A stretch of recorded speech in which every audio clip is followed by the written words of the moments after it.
Hello, this is April Garwood from Banana Moon Studio. In this video, I will be showing you how to join crochet squares together with a flat slip stitch join. I'm using a worsted weight yarn, it's Cascade Yarn Specific, and a size J crochet hook.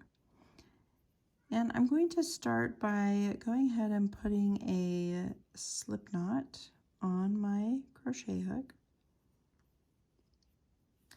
Now each of my squares has a chain 2 space in the corner, and I'm going to be joining this edge right here. When you are working this, I suggest setting up your squares like this with one square here right side up and another square here right side up, and you're going to be joining this horizontal space here between the squares.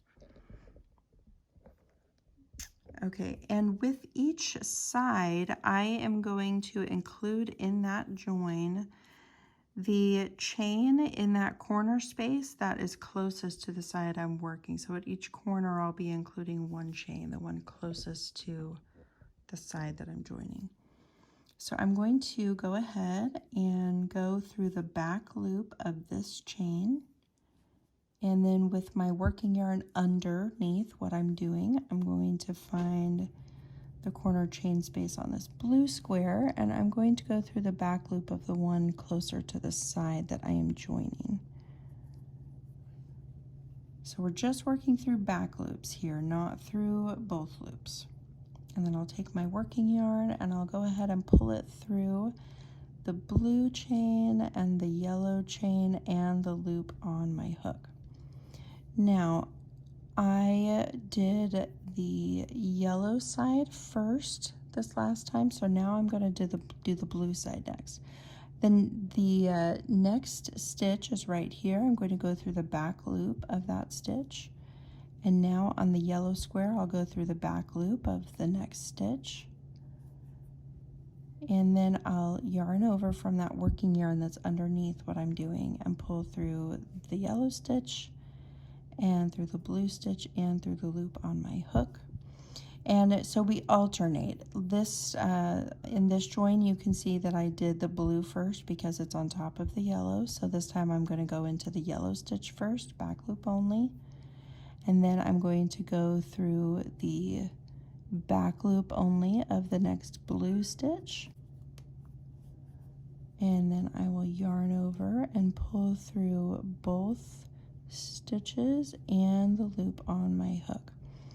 So now I'll do the blue square first. So I'll go into the back loop of the next stitch of the blue square and back loop of the next stitch of the yellow square and yarn over and pull through all of those loops. Okay, so that is how this is going to go, and we're going to alternate so that this next time we'll do the yellow square first, the next time we'll do the blue square first, and so on all the way across here. So I'm going to go ahead and finish working across, and then when we get to the end, we'll come back to this video and discuss what to do next. I've almost finished joining the edge of these two squares. I want to point out that the way I made these squares, the very last corner of each square was joined with a half double crochet stitch that looks a lot like a chain 2 space, but not exactly.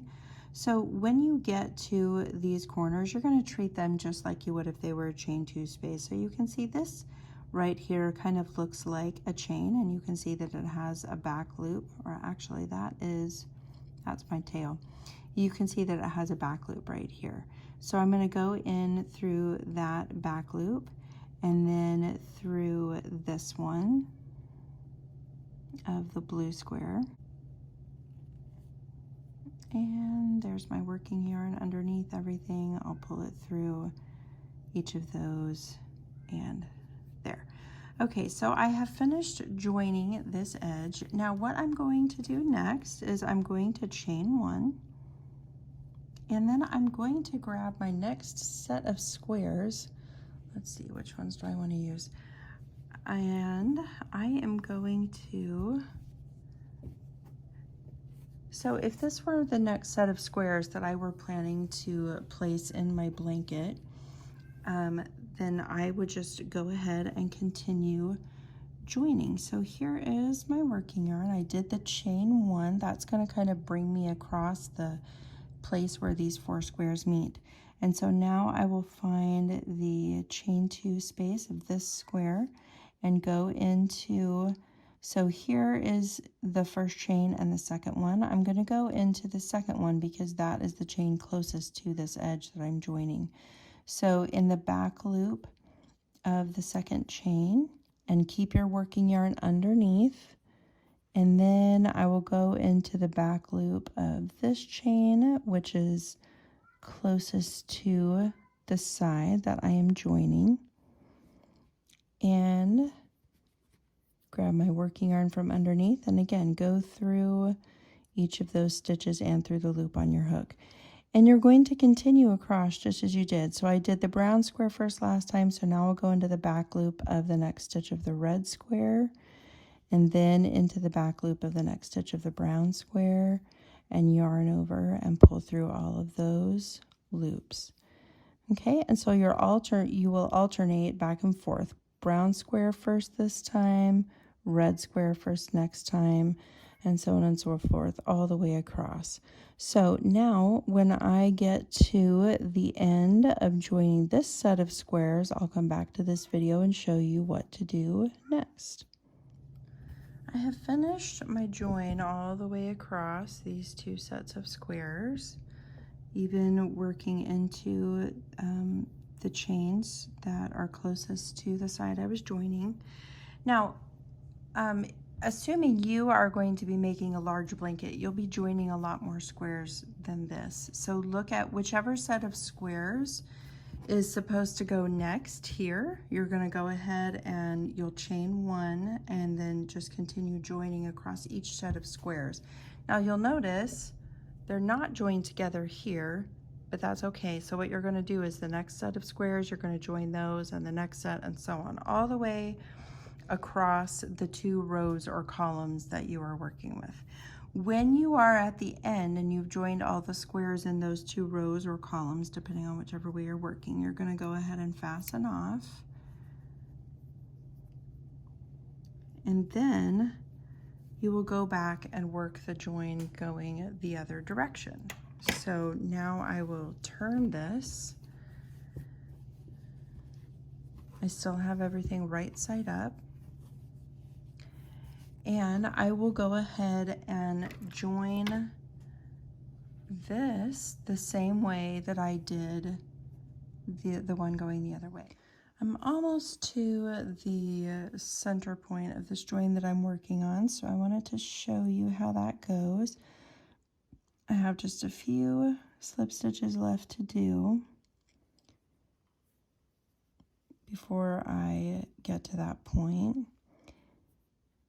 And let's see, I'm going to do the brown one first this time, and then the yellow. Okay, so I am keeping my hook above this join going the other way. My working yarn is still under what I'm doing, but it's coming over the center point. So I'll yarn over and pull through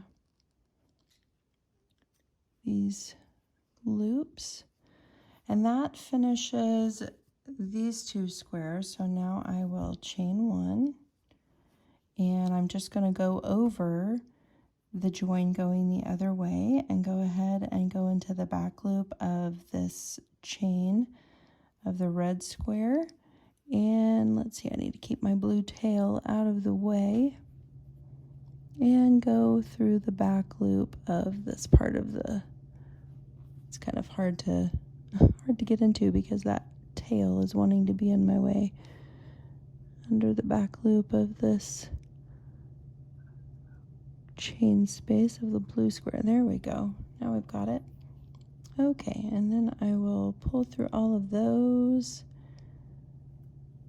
and this time I'll do the blue square first. So I'll go under the back loop of that stitch, and then under the back loop of the red stitch, and pull through all of those.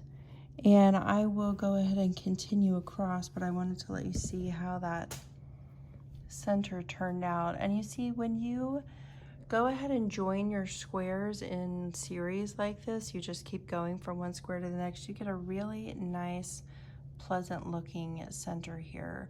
A lot of times when people join their squares together, they'll join a set like this together and they'll fasten off when they finish joining those two squares. And when you fasten off every time you get to a corner, it doesn't make a very nice, pleasing spot here in the middle of these 4 squares. So this is why I suggest continuing to do the whole row or column at one time. So I'm going to go ahead and finish this. This project that I'm working on is part of my Fall Feels throw blanket. You can find the free written pattern for the squares and the joining and edging by clicking the link in the description, or the information card up here in this corner will take you to the free written pattern so that you can make the Fall Feels throw blanket for yourself. I hope that this video has been helpful to you, and I hope that you have a lovely day.